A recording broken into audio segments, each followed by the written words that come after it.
नमस्कार, स्वागत है आपका 78वें स्वतंत्रता दिवस की शुभ संध्या पर। मैं हूं आपके साथ आशा झा और आज प्राइम टाइम एक्सक्लूसिव में बात हम परिवारवाद की करेंगे, बात परिवार की करेंगे। हालांकि यूं तो हमारा देश खुद अपने आप में एक संपूर्ण परिवार है, ऐसा परिवार जो कई मजहबों, जातियों, धर्मों में बंटकर भी एक है और एक देश के तौर पर वसुधैव कुटुंबकम की भावना हमारे रगों में समाहित है, बहती है लहू बनकर। लेकिन आज जब हम आजादी का अमृत काल मना रहे हैं, तब इसी भारत रूपी परिवार में परिवारवाद के नाम पर विभाजन हो रहा है। परिवारवाद को मुद्दा बनाकर सियासी पार्टियां एक दूसरे पर हमलावर हैं। आज लाल किले की प्राचीर से प्रधानमंत्री ने फिर दोहराया, कहा परिवारवाद ने लोगों का हक छीना है। परिवारवादियों का मूल मंत्र है of the family, by the family और फॉर द फैमिली। तो क्या वाकई भारतीय राजनीति में परिवारवाद की जड़ें इतनी गहरी और मजबूत हो चुकी हैं? आज इसी का विश्लेषण देखिए। मेरा परिवार सही, तेरा परिवार खतरा, कैसे?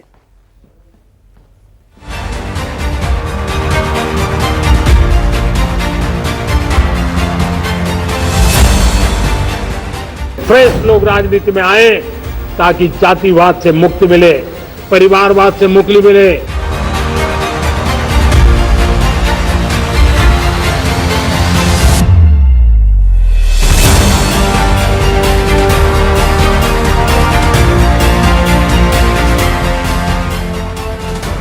लाल किले के प्राचीर से पीएम मोदी ने एक बार फिर परिवारवाद पर वार किया। परिवारवाद से देश को मुक्ति दिलाने की बात कही। बिना नाम लिए विपक्ष को कटघरे में खड़ा करने की कोशिश की। 1 लाख नए नौजवान, कोई भी प्रकार का पूर्व का राजनीतिक इतिहास उनके परिवार का ना हो, ऐसे फ्रेश लोग राजनीति में आए ताकि जातिवाद से मुक्ति मिले, परिवारवाद से मुक्ति मिले, लोकतंत्र को समृद्धि मिले। और जरूरी नहीं है कि एक दल में जाए, उनको जो पसंद हो उस दल में जाए।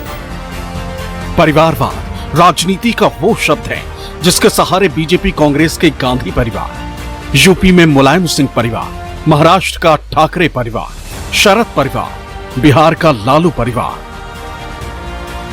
और ना जाने विपक्ष के कितनी पार्टियों पर परिवारवाद का इल्जाम चस्पा करती है।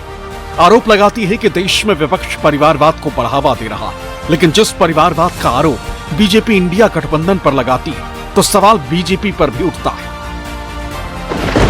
कि अगर राहुल गांधी परिवारवादी हैं, तो फिर बीजेपी नेता मेनका गांधी और उनके बेटे वरुण गांधी क्या परिवारवाद से दूर हैं? अगर शरद पवार और सुप्रिया सुले परिवारवादी हैं, तो बीजेपी के सहयोगी अजित पवार क्या परिवारवाद से दूर हैं? अगर अखिलेश यादव और डिंपल यादव परिवारवादी हैं, तो अपर्णा यादव क्यों नहीं? अगर हेमंत और शिबू सोरेन परिवारवादी हैं, तो फिर बीजेपी नेता और शिबू सोरेन की बहू सीता सोरेन क्यों नहीं?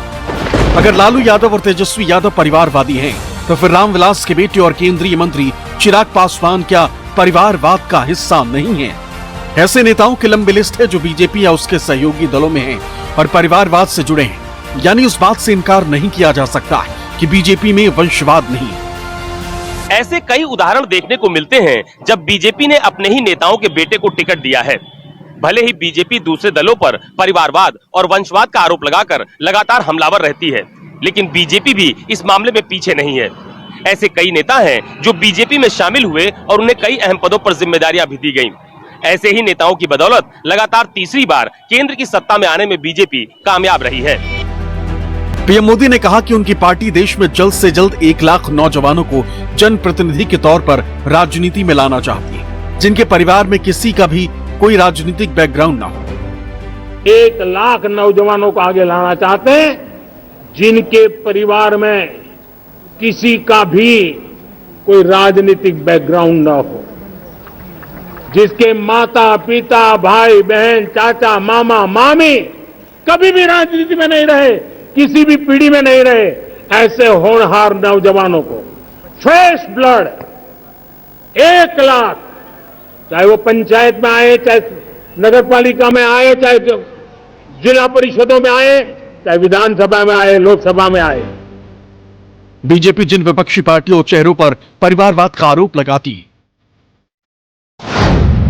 उसमें कांग्रेस के राहुल गांधी, समाजवादी पार्टी के अखिलेश यादव, आरजेडी के तेजस्वी यादव, झारखंड मुक्ति मोर्चा के हेमंत सोरेन, डीएमके के स्टैलिन, पीडीपी के महबूबा मुफ्ती, नेशनल कॉन्फ्रेंस के फारूक अब्दुल्ला, शिवसेना उद्धव गुट के उद्धव ठाकरे और एनसीपी शरद चंद्र पवार के सुप्रिया सुले। ये वो चेहरे हैं जिनको लेकर बीजेपी लगातार हमलावर रहती है और आरोप लगाती है कि ये पार्टियां परिवारवाद के सहारे देश की राजनीति में गलत मिसाल पेश कर रही हैं।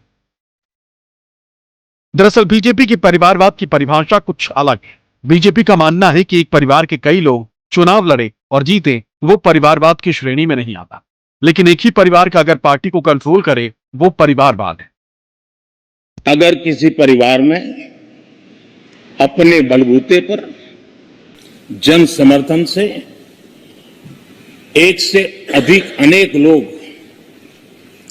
अगर राजनीतिक क्षेत्र में भी प्रगति करते हैं, उसको हमने कभी परिवारवाद नहीं कहा है। जो पार्टी परिवार चलाता है, जो पार्टी परिवार के लोगों को प्राथमिकता देती है, जो पार्टी के सारे निर्णय परिवार के लोग ही करते हैं, वो परिवारवाद है। लेकिन विपक्ष पीएम मोदी के बयानों से असहमत नजर आता है। विपक्ष का आरोप है कि बीजेपी खुद परिवारवाद से घिरी है। विपक्ष बीजेपी को अपने गिरेबान में झांकने की नसीहत दे रहा है।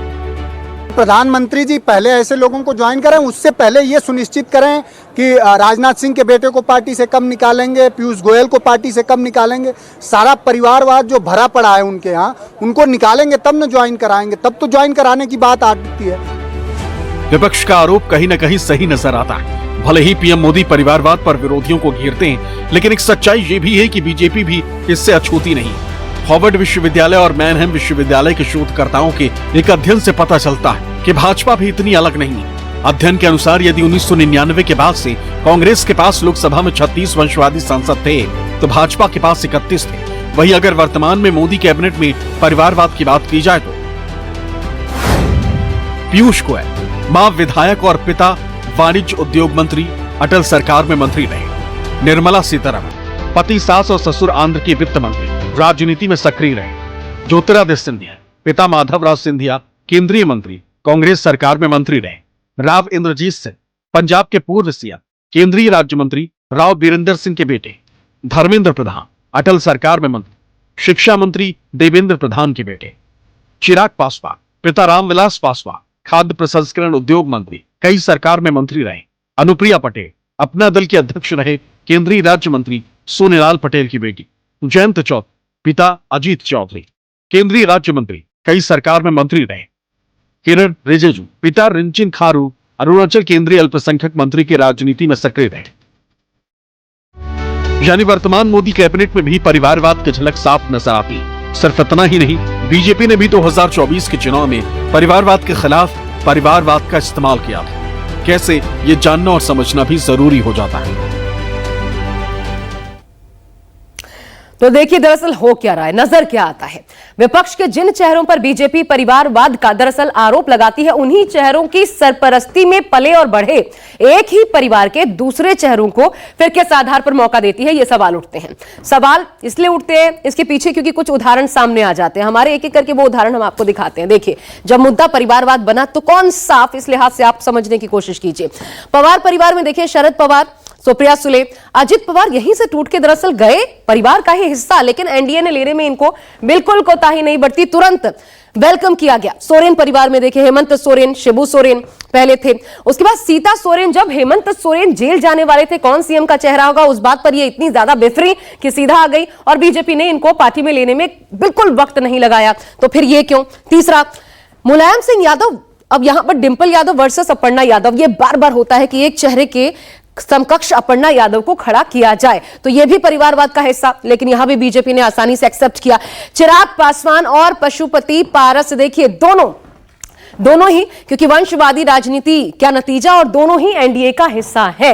तो इन चेहरों को देखकर एक बात साफ लगती है कि परिवार के काट के लिए बीजेपी भी परिवार का ही इस्तेमाल करती है। और इसका जीता जागता उदाहरण झारखंड में शिबू सोरेन और हेमंत के खिलाफ उन्हीं की भाभी सीता सोरेन। तो यूपी में जेठानी बनाम देवरानी की लड़ाई, यानी डिंपल यादव और अपर्णा यादव। और शायद इसलिए परिवारवाद के आरोपों पर किसी पार्टी की कमीज दूसरे से ज्यादा साफ नजर आती नहीं। ये बात बिल्कुल साफ है कि भारत की राजनीति में परिवारवाद की जड़ें इतनी मजबूत हो गई हैं जिसे हिलाना किसी के बस में नहीं रह गया। कांग्रेस के परिवारवाद पर सवाल करने वाली भाजपा भी इससे अछूती नहीं रही। क्षेत्रीय दलों की हालत तो और भी बुरी। राजनीति में परिवारवाद से दूर रहने की सबसे ज्यादा जरूरत अनुसूचित जाति, जनजाति व पिछड़े वर्ग के नेतृत्व की है। लेकिन दुखद यह है कि जाति के नाम पर गोलबंदी के बिसात पर राजनीति करने वाले भी पहले अपने परिवार को ही अपनी विरासत सौंपते हैं। इसी के चलते गरीबी तो दूर नहीं हो रही, पर नेताओं का कल्याण हो रहा है। भारत की राजनीति में परिवारवाद की जड़ें बहुत मजबूत हैं। दरअसल वजह यह है कि हम जो है राजसी सत्ता से सीधे लोकतंत्र में आए, और लोकतंत्र में जब आए तो राज सत्ता के जो मूल्य थे वो भी इसमें शामिल हो गए, और जनता है। अब देखिए, अगर राज्यों में परिवारवाद को पोषण देने वाली पार्टियों की बात की जाए तो कौन कौन सी पार्टियां हमें नजर आती है, एक एक करके हम आपको दिखाते हैं। राज्यों में परिवारवादी पार्टियां, यूपी बिहार तमाम जगहों पर। यूपी में Samajwadi party RLD, Bihar RJD, हम एलजेपी। इनका डिस्क्रिप्शन देने की जरूरत नहीं होगी क्योंकि आप भी बखूबी वाकफ है। हरियाणा देखिए, जेजेपी आईएनएलडी एक ही परिवार से निकली ये दोनों पार्टियां, बाद में टूट के जेजेपी बनी। महाराष्ट्र में एनसीपी और शिवसेना। आंध्र प्रदेश में देखिए वाईएसआर जगनमोहन रेड्डी की पार्टी। पश्चिम बंगाल तृणमूल कांग्रेस, क्योंकि अभिषेक बनर्जी उसके बाद अब सत्ता संभालने को तैयार है। पंजाब शिरोमणि अकाली दल, कर्नाटक जेडीएस, तमिलनाडु में डीएमके। ये तमाम पार्टियां किस गुट में, हालांकि ये समझ लीजिए परिवारवाद को पोषण देने का इन पर आरोप जरूर लगता है, लेकिन किस गुट में ज्यादा नजर आती हैं वो भी हम आपको समझाते हैं। देखिए क्या दिखता है अगर आप एनडीए इंडिया के लिहाज से समझने की कोशिश करें तो क्या दिखता है। देखिए, इंडिया के साथ 9 परिवारवादी पार्टियां, एनडीए के साथ 8, और जो किसी का समर्थन नहीं करते ऐसे 6 दल हैं जो कि परिवारवाद की उपज हैं। यानी कि पलड़ा बराबर नजर आता है, क्योंकि कुछ पार्टियां तो ऐसी हैं जो सहूलियत के लिहाज से इधर से उधर होती ही रहती हैं, और ऐसे में सबका साथ सबका विकास दरअसल सच में कहीं फलीभूत होता हुआ नजर आता है तो वो परिवारवादियों के बीच में ही। यह है हकीकत।